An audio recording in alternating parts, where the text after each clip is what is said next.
InsyaAllah. Tak ada apa masalah.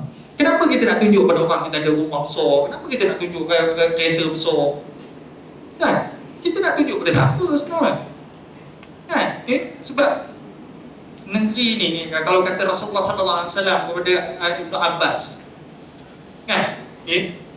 bahawa kita dalam perjalanan di dunia ni kita sebagai seorang musafir. Ya Allah. Okey, siapa di sini pernah bermusafir? Pernah? Pergi ke mana? Antum sekarang ni daripada UM, katalah nak pergi melawat kawan dekat Johor. Berapa lori baju antum bawa?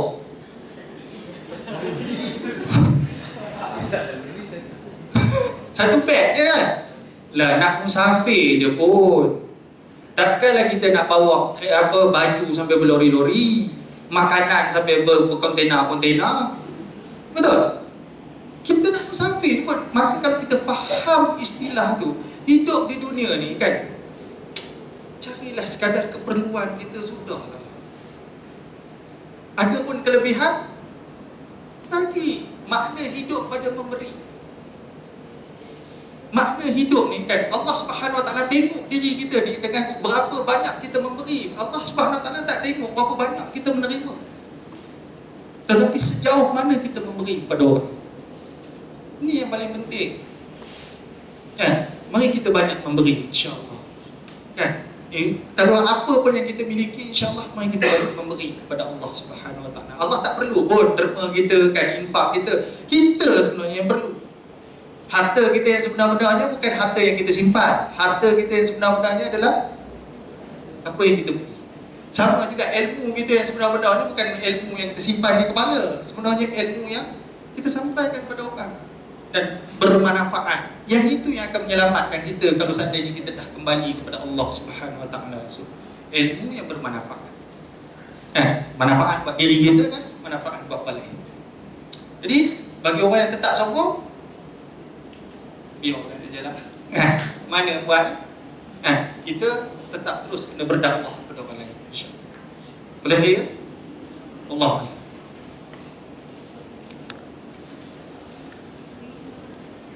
Ada lagi?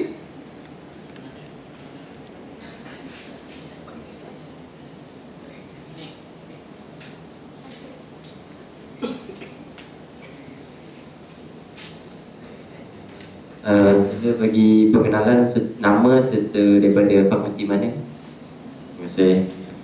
Bismillahirrahmanirrahim. Nama Suhaila daripada UIA Putrajaya. Saya nak bertanya, sebagai seorang student, macam mana kita nak berdakwah pada kaum kita? Nak dakwah ni senang je, Ustaz. Kena cakap. Kalau kita tengok dia buat maksiat, dia renung. Itu bukan dakwah, itu renungan namanya. Jadi nak berdakwah ni kita kena cakap. Tengok orang buat maksiat, tengok orang tak baca Quran, pergi tegur dia, Assalamualaikum, apa khabar? Contohnya, nama siapa? Dah baca Quran. Pernah tak kita tegur orang macam tu? Tak, yang jadi masalah, kenapa kita kalau seandainya tegur orang kan, apa semua, nama siapa dah makan? Pernah tak kita rasa pelik tanya dia dah makan ke belum? Kenapa untuk jasad kita tanya dah makan, kita tak rasa pelik, tetapi untuk makanan rohani dia kita tanya dah baca Quran, kita rasa pelik benar. Itu semua syaitan. Jadi hilangkan syaitan tu. Mulai sekarang tegur orang, perkara utama yang kita tanya dah makan. Yang kedua kita kena tanya dah baca Quran. Malam tadi tahajud tak?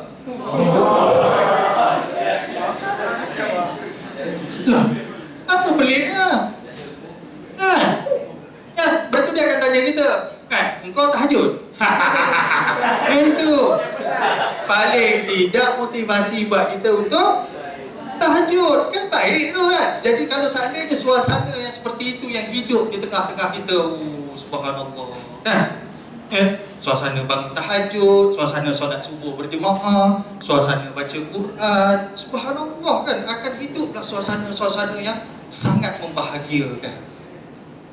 Jadi jangan pelik kan. Jadi cara nak berdakwah kepada kawan adalah cakap. Jangan direnung. Apatah lagi kutuk dalam hati. Apa Cina ni kan, renung-renung juga tengok Amoy pakai seluar pendek. Astaghfirullahaladzim. Oh, mata bulat tengok. Orang tu pakai seluar pendek. La ilaha illallah. Bila nak selesai masalah? Cuba mulai sekarang. Kita kan bila tengok Amoy pakai seluar pendek kan boleh ditampuk pula kan. Bukan disuruh Islam kan macam tu kan. Tengok Amoy pakai seluar pendek kan dah tegur dia, you siapa nama apa semua, kenapa you pakai ni macam tak baik tu. Kan orang perempuan cuba pakai seluar panjang baru nampak best sikit. Cuba je, cakap je. Kan? Tegur elok, cakap elok. Tadi saya tengok tahu apa ini kan. Jadi kan macam tak sekolah. Kata masuk UM. Tapi macam tak sekolah cara berpakaiannya apanya kan. Sebab apa? Sebab tak ramai dai di UM. Mulai sekarang cuba tegur dia elok kan. Tadi alhamdulillah Ahnaf tadi kan tegur, you datang ke betul, bagus. Itu permulaan yang bagus. Tegur dia, bersembang dengan dia. Sembang dengan dia jangan ada tengok pahanya. Ya Allah. Sembang dah lah. Kan?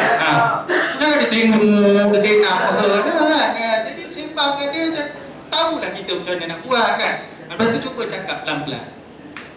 Cuba tengok, insyaAllah saya yakin siapa pun dia sebenarnya agama fitrah. Apa? Dia ada fitrah. Kullu mauludin yuladu alal fitrah, kata Rasulullah SAW dalam hadis yang diriwayatkan oleh Muslim. Semua anak ni lahir dalam keadaan fitrah, dan fitrah Allah tak pernah berubah kan. Jadi sebenarnya dia orang nakkan kebaikan, cuma kita tak menyampaikan kebaikan pada dia orang. Cuba kita sampaikan, insya-Allah. Jadi kita bercakap, insya-Allah. Walaupun cara bercakap dan lain sebagainya kita kena tingkatkanlah skill kita, insya-Allah. Kan? Yang penting tolong mula bercakap. Semukan kebenaran. Boleh ya? Allah. Ada dua soalan kat sini, insyaAllah menjadi soalan terakhir kot, insyaAllah. Kalau tak try. Soalan pertama, melalui pengalaman dan pemerhatian Ustaz, sekarang terlalu banyak program untuk melahirkan da'i melalui da'i milenial bertutus rumah. Kebanyakan program melahirkan da'i secara instan, segera. Bagi Ustaz, apakah definisi keaslian dakwah sebenarnya? Yang kedua, boleh Ustaz terangkan syiar kita, islah nasab wali ghairah. Perbaikilah dirimu dalam masa yang sama menyeru kepada orang lain. Kerana sekarang mostly manusia faham kita perlu ubah diri secara perfect baru nak buat dakwah. Jazakallahu khairan. I have no comment on that. Diorang nak jadi da'i kan. Sekarang ni kan semua segera, segera kan, apa semua kan segera sekarang ni kan. Tak apalah. Diorang nak buat kerja diorang dan diorang mengaku diorang berdakwah apa semua. Alhamdulillah, I have no problem that actually. Saya tak ada problem pun dengan benda-benda macam tu. Cuma kalau seandainya nak suruh saya terlibat, tak takut. Faham maksudnya? Kalau saya, mungkin saya tak nak terlibat, takut. Kalau saya, sebab kalau saya melihat pada contoh Rasulullah SAW, contoh, laqad kana lakum fi Rasulillah uswatun hasanatun liman kana yarjullah. Kita ni mencontoh pada Rasulullah SAW sebab apa? Liman kana yarjullah, kerana kita mengharap kepada Allah.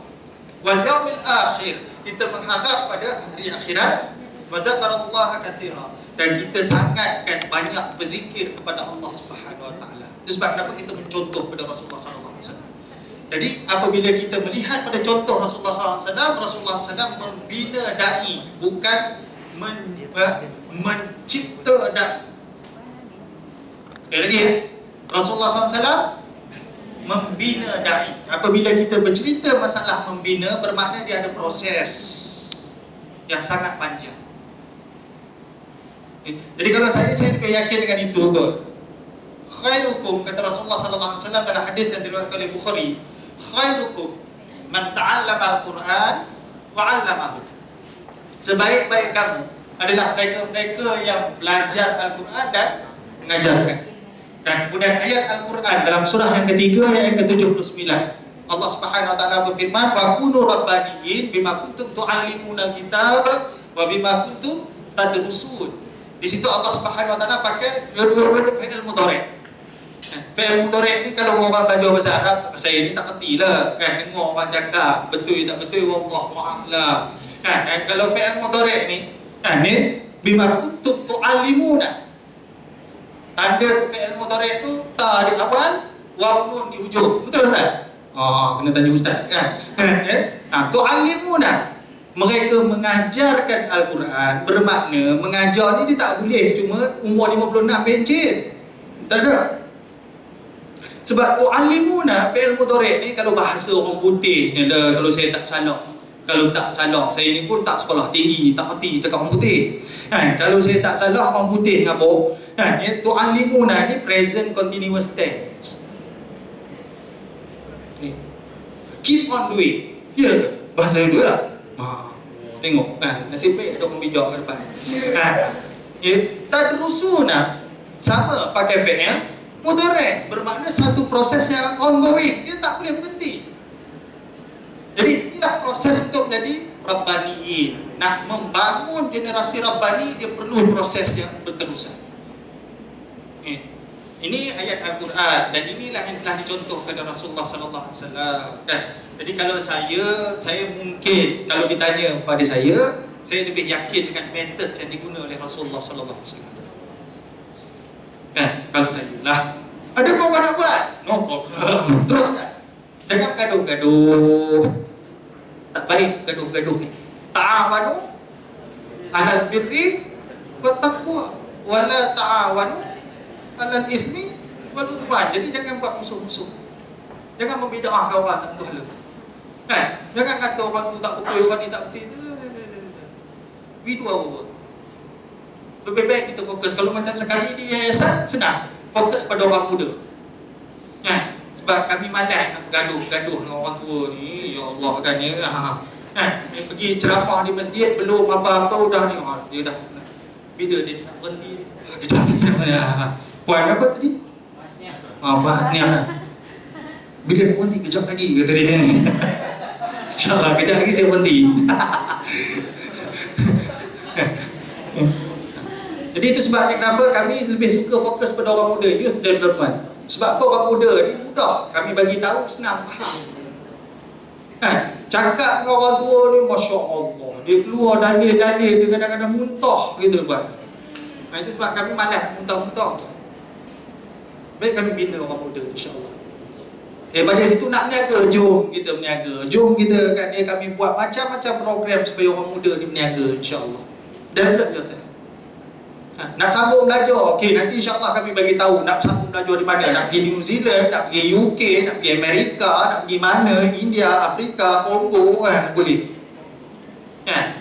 Memang itu kami banyak mengkhususkan benda macam tu. Sebab apa? Sekali lagi, kami malas nak gaduh-gaduh. Lebih baik kami membina remaja-remaja kita ni menjadi da'i yang tahu tanggungjawab dia dan kemudian dia mempersembahkan balik karya dia di tengah-tengah umat. Mudah-mudahan dengan izin Allah Subhanahu wa taala. Ada lagi? Boleh Ustaz terangkan syiar kita, Islah Nafsak wa Diwara? Itu sebenarnya kata-kata Imam Hasan Hudaibi. Islah nafsuka kan, perbaikilah diri kamu, wada'u ghairuka, dan kemudian dakwahilah orang lain. Itu kata-kata Imam Hasan Hudaibi, Mursyidul Am Ikhwan yang kedua setelah Imam Masyayikh Hasan Al-Banna. Maksudnya apa? Mari kita perbaiki diri kita dan jangan diam setelah diri kita diperbaiki. Kalau kita tengok Rasulullah sallallahu alaihi wasallam sebelum turun firman Allah Subhanahu wa taala kepada dia, apa yang dia buat? Siapa pernah baca beberapa ketika sebelum Rasulullah SAW mendapat wahyu Iqra bismi rabbikal ladzi khalaq, kan?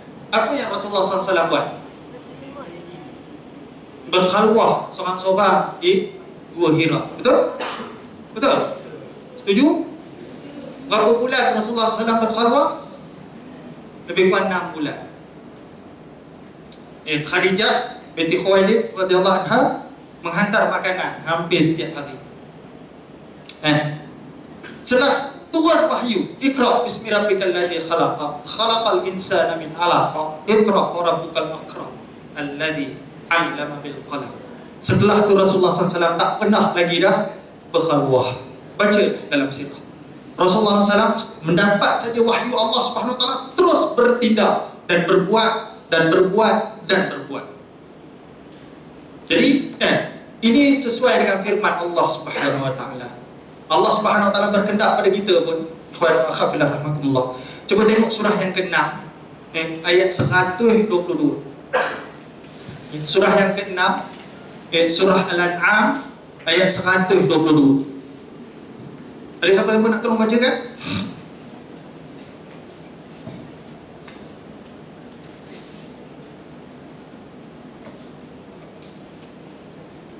Bismillah. Dan apakah orang yang sudah mati lalu kami hidupkan dan kami beri dia cahaya yang membuatnya dapat berjalan di tengah-tengah orang yang banyak, sama dengan orang-orang yang berada dalam kegelapan sehingga dia tidak dapat keluar dari sana. Demikianlah dijadikan terasa indah bagi orang-orang kafir terhadap apa yang mereka kerjakan. Jadi Allah Subhanahu Wa Taala menceritakan sedang seorang yang mati hatinya. Sebab tak mungkinlah orang mati kemudian dapat cahaya tiba-tiba hidup balik kan. Dia yang dimasukkan mati di sini itu adalah mati hatinya. Dan kemudian dia mendapat cahaya. Cahaya apa? Tentu saja cahaya Al-Quran. Cahaya di sini kalau kita nak tengok ini dipanggil tafsirul Quran bil Quran. Ya, kalau antara tafsir yang terbaiklah untuk tengok tafsirul Quran bil Quran ni saya cadangkanlah. Kalau nak tengok tafsir, antara tafsir yang terbaik untuk melihat tafsirul Quran bil Quran ni adalah tafsir Ibn Kathir. Ya, tafsir Quran Al-Azim. Tajuk apa tafsir ni. Jadi kalau kita nak tengok, jadi menurut Ibn Kathir, cahaya yang dimaksudkan di sini adalah apa yang difirmankan oleh Allah Subhanahu Wa Taala dalam surah At-Taghabun, surah yang ke-64 ayat yang ke-8. Jadi orang yang mati hatinya dan kemudian Allah Subhanahu Wa Taala beri cahaya, iaitu cahaya Al-Quran. Kemudian dia buat apa?